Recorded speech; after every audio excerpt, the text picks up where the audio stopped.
And I remember like one time I called Anton and I hadn't heard from him for like months. And as soon as I heard his voice, it's like my brain just released all of this endorphins, and I just felt like this rush of pleasure because to hear the tones of your own language, just to hear a voice, it's just amazing.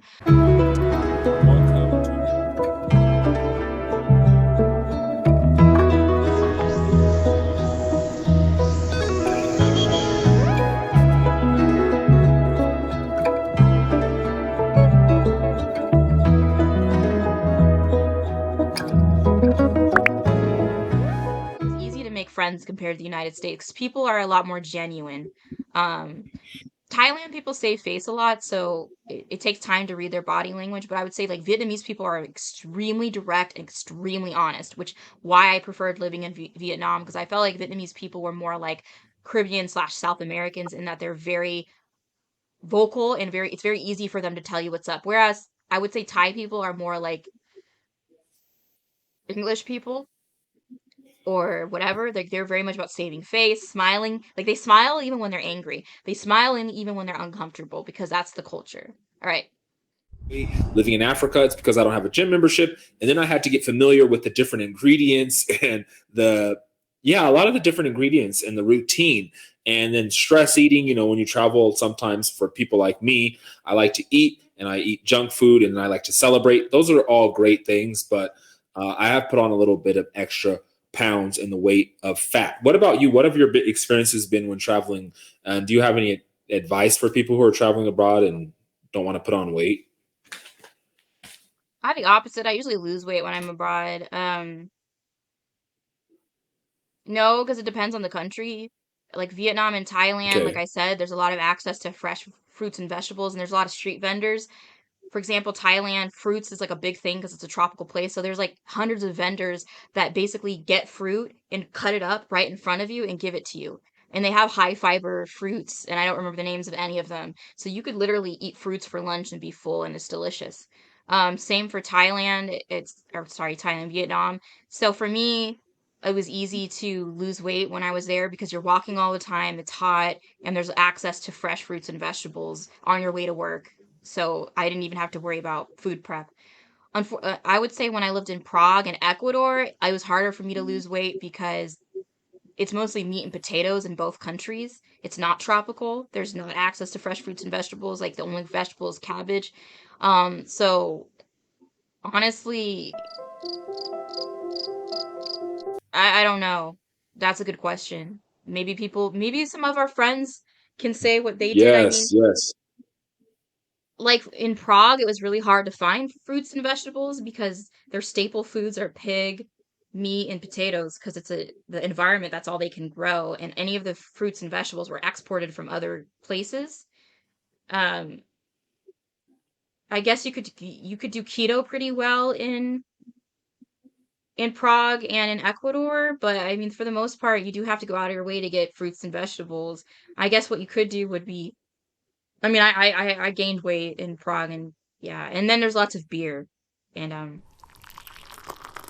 I like beer. In Europe, beer is cheaper than water, and the culture there is people will have a beer for like with their breakfast and a beer with their lunch. Oh, So, um, I mean, you kind of have to just maybe journal about your food intake, maybe find stores. Like what I figured out when I was in Prague is because they're communist and so is Vietnam, they had huge colonies of Vietnamese in Prague, and those because Vietnamese people really eat a lot of vegetables and fruits, I'd have to go to the Vietnamese part of town to get fresh vegetables and fruit, and then I would just eat a lot of Vietnamese food on that side of town. When I was in Ecuador, I just had to learn to eat a lot of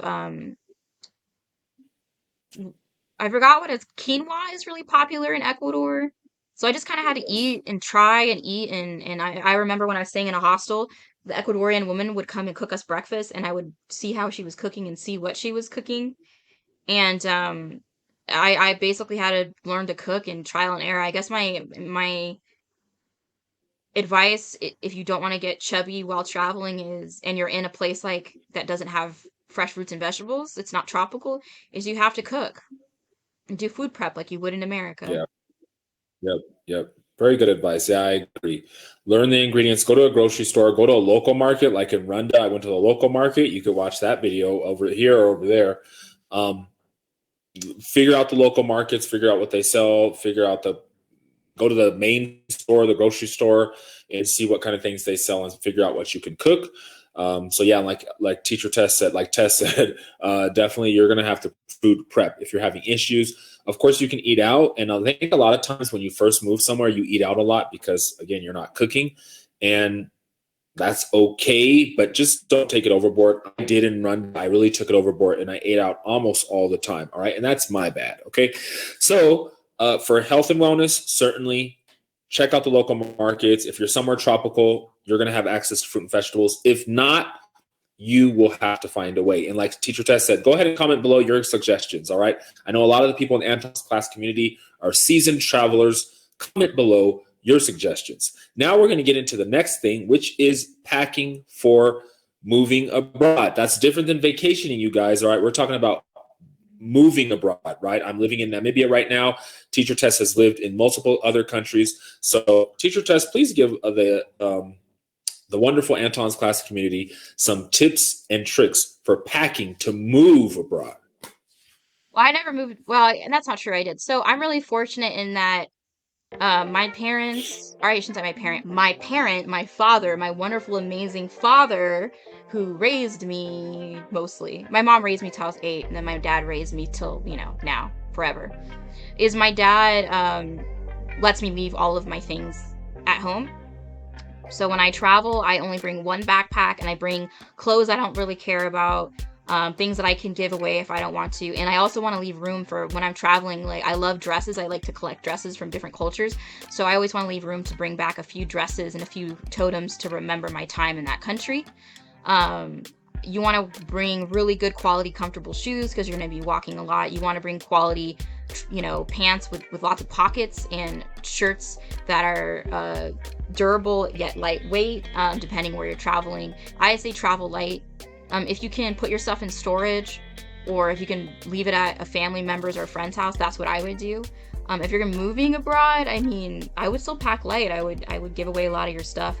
A lot of the people I met who moved abroad sold most of their stuff or gave it away or put it in storage. I think when you're traveling, you don't want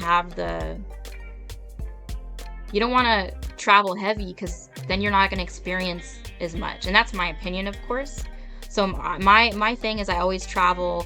I'll bring 4 shirts, 3 pants, 2 bras, 15 undergarments, 4 socks, a book, a journal, and room to bring something home. So I pack light, but I also have the luxury of a father who has really invested in me as his daughter and has allowed me to travel and supports me in that. And even if you don't have that, my younger sister doesn't have that. She put her stuff in storage and she did the same thing. She traveled light. She got one of those backpacker things and she went to Jamaica. So that's all I have to say about that. Amen. Very great advice. Yeah, I'm blessed as well. My mother allowed me to keep my room, but I decided to give that room to my niece. So shout out to my niece who's probably going to be watching this. My niece, yeah, she watches the videos. And shout out to the other niece. She watches the videos as well. Thank you guys. But anyways, but my mother, hey guys or girls, my mother was very kind enough to allow me to keep my stuff in other areas of the house in Phoenix, Arizona. And so I had tons of books. I do want to have a library one day. Yes, I like digital books, but I prefer old-fashioned books, just like I prefer to write. See, Tess is the same way. We old school. Okay, shout out to the old school. Are you born in the 80s too? Yeah, 80s. We're 80 babies. 80 babies right here. 80 babies right now. 80s babies. You guys, if you're born in the 80s, comment below. All right, shout out to the 80s babies. If you are an 80s baby, put a ghost in the comments below. Spam, right? Or anything that reminds you of the 80s, maybe. Like, do you remember I remember the Dewey Decimal System for the library instead of using the computers. I remember. Oh gosh. What else do I remember? All the cool, like, weird outfits and patterns from the 80s. The 80s is my jam. 80s and 90s were board a good games. Time. We had so much fun playing board games. We're gonna bring that back. So yeah, shout out to the 80s babies, you guys. Yeah, so my mom allowed me to keep a lot of my stuff, my library. I did pack some books. And I'm big on DVDs and Blu-ray. That's another old school thing. Netflix does not have everything. Neither does Amazon, because I had Amazon Prime, I had Netflix, I had all of them. They don't have everything. So I do still have some DVDs and Blu-rays. I brought my little compact Blu-ray player and some DVDs, and I did watch them in Rwanda, like good old Annie, Orphan Annie. Things to reminded me of home and certain things that when I was feeling homesick. You had mentioned another time when we were having a conversation, bringing like a stuffed animal. You want to talk about that briefly? Yeah, I'll actually show you. So the first time I traveled, I was 19. When you hit the 6 month mark, you go through like, so when you're in a foreign country, nothing smells the same. You don't hear, even if you do hear your own language like English, they speak it differently with an accent. And your brain goes through basically a form of withdrawals. And I remember like one time I called Anton and I hadn't heard from him for like months. And as soon as I heard his voice, it's like my brain just released all of this endorphins, and I just felt like this rush of pleasure because to hear the tones of your own language, just to hear a voice, it's just amazing. So I would start having a hard time sleeping because I would feel so alienated or uncomfortable. And so I realized that if I brought like a stuffed animal, wait, where is my stuffed animal? Did I throw him off the bed? Here, I'll be right back. Okay. She's gonna go find her special stuffed animal. I what did I bring? This, like I said, the DVDs that really helped me. So So this is Kaale, which I did a video about Kaale on my channel because I'm very immature and I'm a child and I love I wouldn't that. I say don't mature, care. maybe childlike, which is the positive part of that. Yeah. I'll be old lady with stuffed animals and dolls. I love dolls. Absolutely love dolls. I love stuffed animals. So this is Kaale. And he's not one I would bring abroad Beautiful. because if I lost him, I would lose my mind. But I have other childhood animals, stuffed animals. So I would either buy a stuffed animal while I was traveling, or I'll bring one from home. And for me, that really helped me sleep. Because I could cuddle with it and it just made me feel better. And yeah, it really like literally like helped for me a lot. And I've met other travelers that were women who have stuffed animals as well. Another thing that I brought was like a picture of I have a picture of my other best friend. This is my best friend Sarah. Homage to Sarah. Wait, hold on. She passed away because of the Rona. She was already really sick. She had cancer and then she got the Rona and her body didn't make it. So this is a picture that I bring with me when I travel. Because her and I were supposed to go traveling together and we had plans to grow old together and be at each other's weddings. So I bring this with me. Um, I also want to get like a locket, because I grew up in the 90s and I watched all those your English movies about lockets, but a locket with pictures of like my baby sister or my best friends. When I was going through really hard times abroad when like bad things happened or jobs weren't great, I used to envision all my friends standing behind me, supporting me. And I think having a picture of your loved ones is extremely important when you're traveling and also a stuffed animal. Because no matter how amazing your trip is, bad things are going to happen. I mean, if you think about any good movie, there's the beginning, there's conflict resolution, and that like is the climax of the film. So if your adventure has no conflict, then it's a boring adventure. So be prepared for things to go wrong. And yeah, bringing a stuffed animal or a picture of a loved one is I think is important. I would look at this picture and I would talk to Sarah. So that really inspires me to keep fighting another day, as well as Anton, Amy, Tinzel. Those are my best friends because, I realized that I didn't get to spend enough time with Sarah, but I can spend time with my friends that are still here and I know I'm important to them and they're important to me. So just know hard times will happen abroad. Bad things will happen. You will have awful bosses who treat you like mushroom sauce, just like in the United States, and you're gonna have to deal. Thank you. It's true. Very true. So you mentioned that I want to say one thing too. If you can travel with a friend, all right, that's a whole separate story time. Teacher Tess and I traveled together to Mexico. We have advice about that. At the airport in Cancun, travel with a friend or a companion, whatever. It really helps if you have that opportunity. If you don't, it's okay. You can travel on your own, but if you can travel with a friend, it's fantastic. Pepper spray. So now, People have pepper spray if you're traveling by yourself. A lot of countries, it's illegal to carry knives. okay. So have pepper spray. You mentioned, teacher Tess, that sometimes you battle symptoms of anxiety and depression. And some people watching this are like, I want to travel the world, but I suffer from anxiety or depression. You can travel even if you are battling these things occasionally, right? You can still travel. The way I look at it as anxiety, depression, when I was younger, I used to think there was a cure for it. Like one day I would just feel normal all the time. But my dad gave me some really good advice, especially being a person of color in America. It contributes to anxiety and depression because of the way you're treated. But my dad basically said to me, anxiety and depression will always be a part of your psyche and you're always going to experience. But what you have to learn is when you're experiencing anxiety or depression is to move through it. I just accept that I'm going to have bad days. I'm going to have bad days where my heart is racing and I can't breathe and I'm throwing up because my anxiety is so bad. But I know that it's going to pass. It might take a few days, but that horrible, painful, scary feeling will go away. And I'm not going to not live my life. I mean, I'm not going to allow anxiety, depression, mental stuff to stand in the way of things. I mean, I remember when I was in Mexico, I started having really bad anxiety and I couldn't sleep and I was terrified.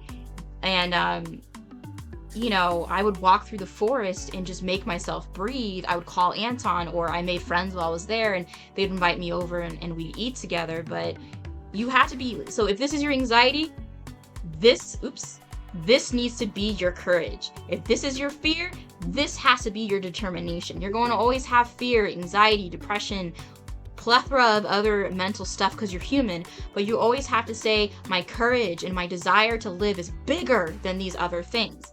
I'm very much believing in therapy. I very much believe in seeking help, but the bottom line is that I would even tell my students that I'm scared of a lot of things. I am terrified of so many things, but my courage and my desire to see the world is just bigger than that. It just is. When I'm on my deathbed, I want to know I did everything. I traveled, I fell in love, I saw the world, I questioned myself. I want to have cultural experiences that make me question the very being of myself, and that's what I got. Some of those terrifying experiences made me who I am today. I don't see the girl I was at 25 when I left to go abroad is not the same woman that stands before you. I have been through things that have made me less judgmental, more empathetic. And that's what I would say is that going through tragedy, you can either become embittered or shut off or empathetic and loving. And my sister is the one who sent me the saying when I was going through when I was going through a lot when I was abroad. And I made a decision, no matter how hard it was, I was going to be empathetic and loving. And now when people tell me their story and it's painful, instead of judging them, being like, well, you're dumb, well, you shouldn't have done that, I look at them and I say, I can see where you're coming from. I could have been in your shoes. And I think that makes me a better teacher, makes me a better friend. It makes me a better lover because instead of judging people when they're at their lowest, I remember when I was at my lowest and I was at some very low places when I was in America and abroad. There were times I would cry myself to sleep. Why am I Afro? Why am I black? Why do I have to be treated this way? I remember one time one of my friends held me while I was crying, saying it's not my fault I'm black. And I was saying like, why am I being treated so unfairly based on something that's not my fault? I didn't ask to be this way. I was born this way, right? The bottom line is that that's part of the human experience. Very well said. Very well said. So before we wrap it up, I want to let you guys know we are going to be talking about dating long distance and dating abroad. All right. That is going to be on Tess's channel. All right. So you're going to have a lot of enjoyment there. And another thing I want to do is we were talking about battling sometimes anxiety and depression. And I want you guys to know, as your health and wellness coach, that there are things you can do to mitigate that. So I am going to be discussing that in a later episode with Tess, as well as we're going to be talking about some things you can cook up in the kitchen that can help with alleviating symptoms of depression and anxiety, and certain foods and triggers that trigger certain things like depression and anxiety. So we will be talking about that as well. Right. And we're not saying don't seek medical help, don't go to a therapist. We're Yeah, saying, no, for example, thank in you. America, I don't have medical coverage. I don't have access to um, anything. So if I don't have access to medical coverage or whatever, I'm going to have to do these other things. So we're saying what we're going to give you advice on is to be used with other forms of help, right? My dad always told Thank me if you. I don't know how to do something, I should ask someone who does, right? I got to where I am today because I always ask for help when I need it. And if I don't know how to do something, like I'm going to find somebody who does and learn. And I think that's what makes us successful as people is saying, I don't know, please help. Thank you. Thank you. Very good point. That's very important. Yeah, we're not saying don't go seek professional help from a therapist or a psychiatrist. All we're saying is these are some options you can check up on as well. So thank you guys so much for stopping by Anton's class and enjoying this wonderful experience that we've shared with Tess. So, teacher Tess, anything you want to say closing out? Don't take my word for it. Make your own discoveries. Very good. Thank you. Exactly. This I'll has remember to been read the based on, rainbow. yes, love the Reading Rainbow. If you an 80s baby or early 90s baby, you know the Reading Rainbow. So thank you for stopping by Anton's class. You guys definitely go and check out Teacher Tess. Always go to antonsclass.com if you would like to register for health and wellness coaching sessions with moi. And of course, you can follow me over on Instagram at Antons_class. And of course, I'm going to have all of Teacher Tess's information below. And until next time, you guys, thanks for stopping by Anton's class. Let's journey together. Let's get well together. Bye. You know. I begin to